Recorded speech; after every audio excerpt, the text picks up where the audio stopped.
So, good evening. There's no one here at the center tonight, and I thought if there was anyone online, we'd meditate, but no one. There's someone. Whoever that is, there's a few folks online. There's not going to be a class tonight, but we will meditate for 20 minutes. Last night, our Tuesday's class is uploaded.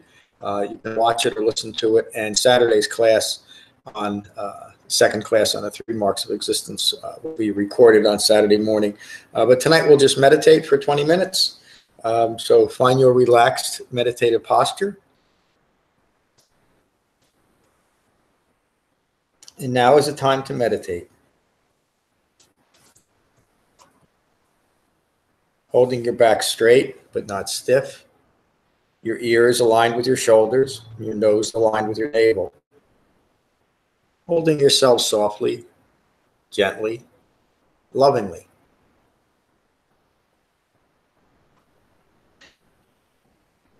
Allow yourself to settle into your room, onto your seat, into your body, and into your mind. Notice the sensation of breathing in your body.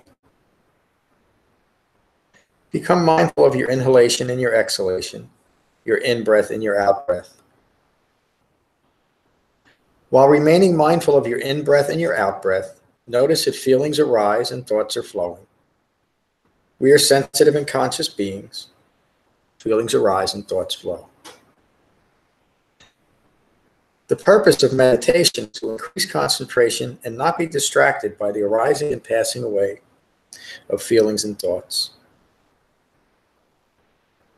Notice the arising and passing away of your breath in your body. When you find that you're caught up in your thinking again, simply acknowledge the distraction and return mindfulness to your breathing. Relaxing your thoughts, remaining mindful of the arising and passing away of your breath in your body. And we'll meditate for 20 minutes with callbacks every 5 minutes.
gently developing a calm and peaceful mind by remaining mindful of your in-breath and your out-breath.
Gently increasing concentration by remaining mindful of your in-breath and your out-breath.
noticing the arising and passing away of feelings and the arising and passing away of thoughts, while remaining mindful of the arising and passing away of your breath in your body. And we'll meditate for 5 more minutes.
Take a moment to notice the quality of your mind. Be at peace with your mind. And when you're ready, can gently open your eyes.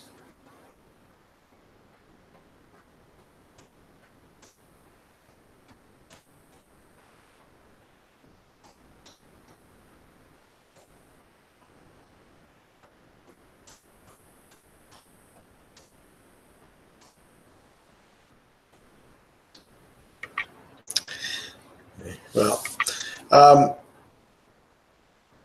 I said earlier before we meditated that we would just meditate, but I think I'll give a talk. I don't know. I see there's 3 people online, and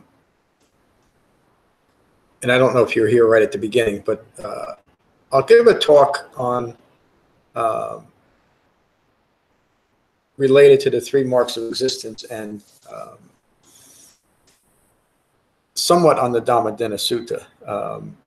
I'm a little bit hesitant. I'm just trying to put this together where I'm going right here.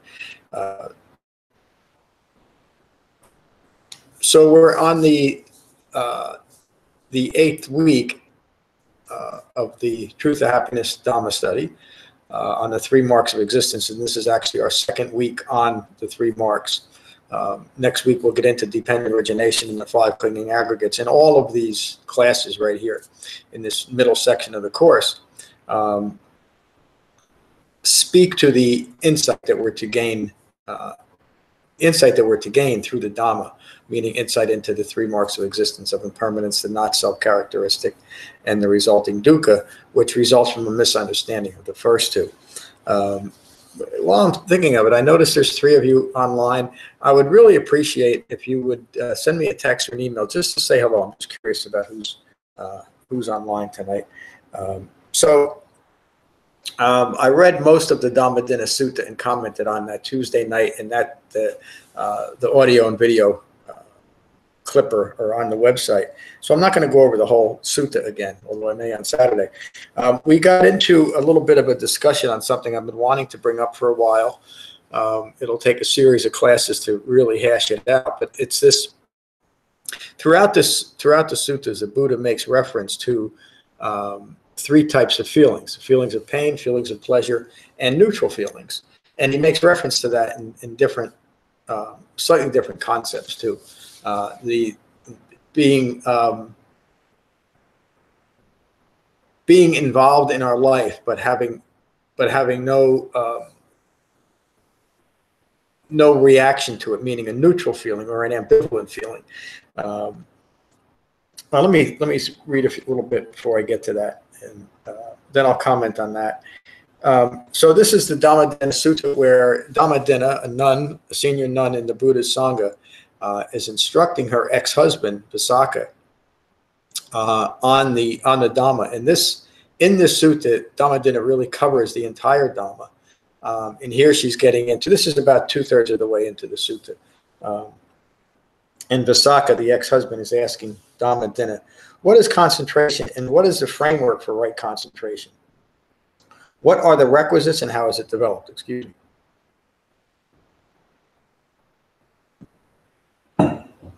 So the Buddha teaches meditation for the primary reason to deepen concentration. Dhammadinna's answer: samadhi, non-distraction, is concentration. The framework for right concentration is the 4 foundations of mindfulness. Being mindful of the breath in the body, being mindful of feelings arising and fading away, being mindful of thoughts occurring and fading away, and being mindful of the present quality of mind. You'll notice that the reference to the 4 foundations of mindfulness here is also referenced in our meditation instructions. Right effort provides the requisites for right concentration. You should always endeavor with skillful desire and persistence for the non-arising of unskillful qualities and to abandon unskillful qualities that have yet arisen. It's a lot of words to simply say to be mindful of unskillful qualities. And how do we know what they are? Right speech, right action, right livelihood, the virtuous factors of the Eightfold Path. Be mindful of those arising and be mindful of those when they're not present, when they have yet arisen. To know that your behavior then is in accordance with the Eightfold Path. And Visakha, always endeavor with great desire and persistence to generate skillful qualities that have yet arisen and to maintain skillful qualities that have yet arisen. So again, Dhammadinna is pointing Visakha directly to the Eightfold Path and the virtuous factors of how to know what skillful quality should I focus on: right speech, right action, and right livelihood. Then Visakha asks Dhammadinna, so what are fabrications, dear lady?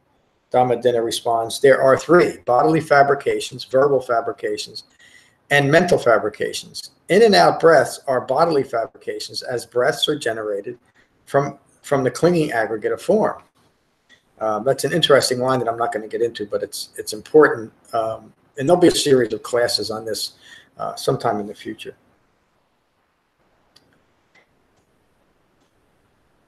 Feelings and perceptions are mental fabrications, as they are generated by the clinging aggregates of feelings and perceptions.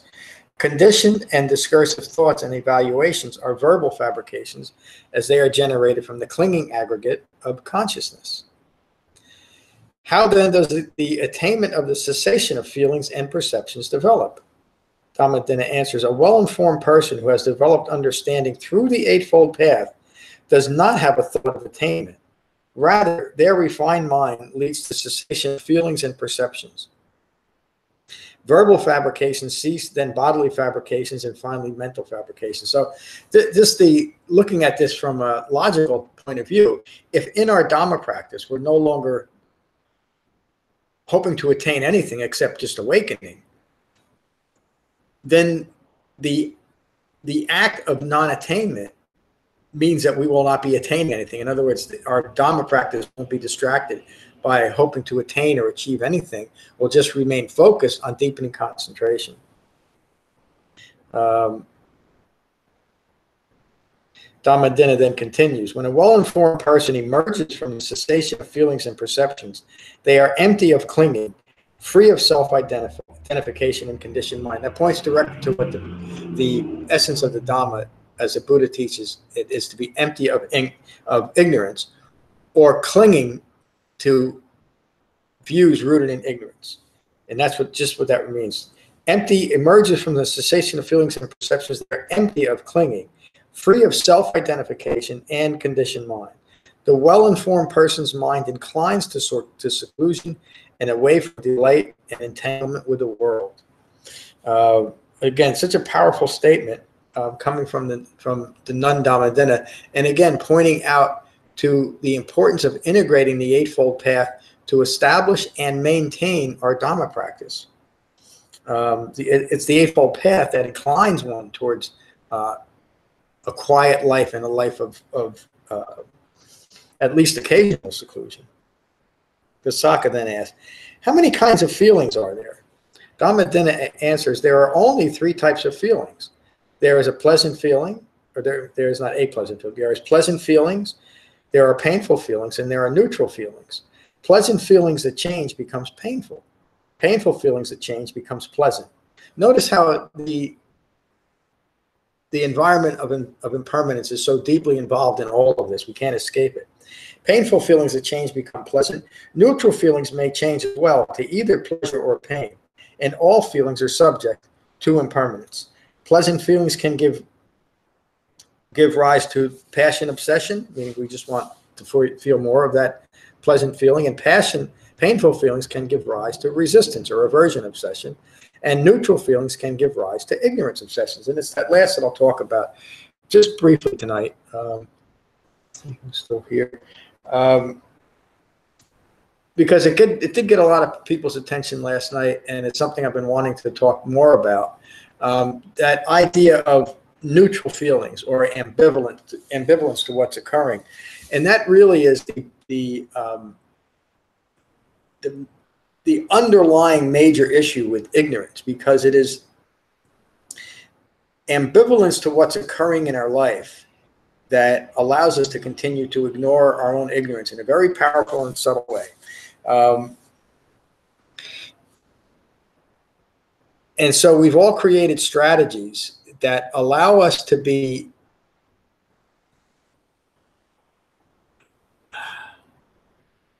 there's contradictions in terms here that I don't want to fall into the trap of using those, but a mind that is ambivalent to what's occurring is very similar to a mind that is that is calm and at peace, simply because there's nothing present to disturb it. But that ambivalence is a manufactured or fabricated quality. And so let me explain that. The example that I used last night would be doing the chore of vacuuming the floors while music is playing, and let me just add, playing loudly in the background. The music is a distraction from the boredom of vacuuming the floor, but the music is also a very subtle and powerful strategy, allowing me to ignore that which I'm doing in the present moment, which I'd rather not be. I have an aversion to.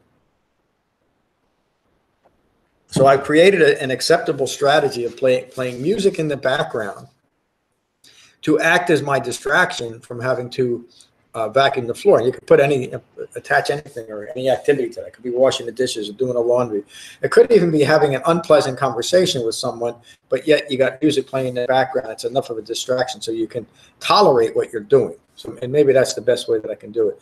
We have something else going on in the present moment to allow us to be distracted from what's the primary focus, so that we can ignore it to the extent that we no longer have to be bothered by dealing with it. And so we do that all the time. And whether we do it directly or inadvertently, the end result is that most of what's occurring in our life we're ambivalent to, because we're either distracted purposely, intentionally, we don't want to pay attention to what we're doing, or it's just a natural habitual pattern of life. We simply have so many things going on that there's a constant distraction, and that allows our minds to not notice the stress in our lives in the present moment, but only because we're distracted by it. So that underlying neutral feeling towards what's occurring in our life most of the time, the underlying ambivalence, allows us to ignore the stress that's present, because we've created a strategy to successfully distract ourselves from what's occurring. So that's the idea of and the problem of those aspects of life that we're ambivalent. They are just as stressful towards ourselves. And they're just as much of a distraction from our life as something that is really grabbing our attention, that's agitating us, or maybe bringing us great happiness in the present moment, but is only a distraction. So I'm going to talk more about that idea of ambivalence or neutral feelings as we go along. It's a strong component to recognize of the not self characteristic. And basically what it is the underlying strategy is that as long as I can keep this anatta, this ego self, distracted well enough, it will subdue it enough so that I can just keep it going. And this is the subtle strategy to continue to ignore its own ignorance.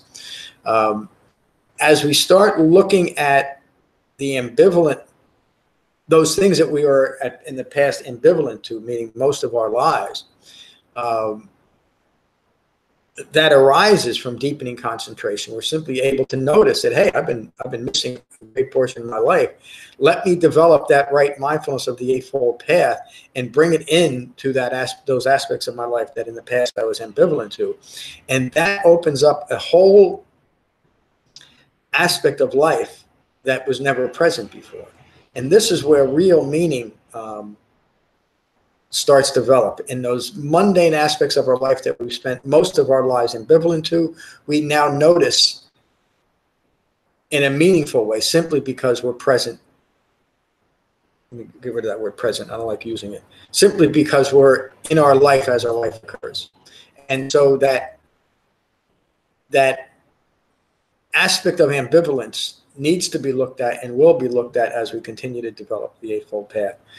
So that's tonight's talk. Thank you for joining online. It's a good thing because there's nobody here tonight. But again, if you could just, those that joined online, if you could send me a text or an email, I'd just like to know who it was that joined me tonight.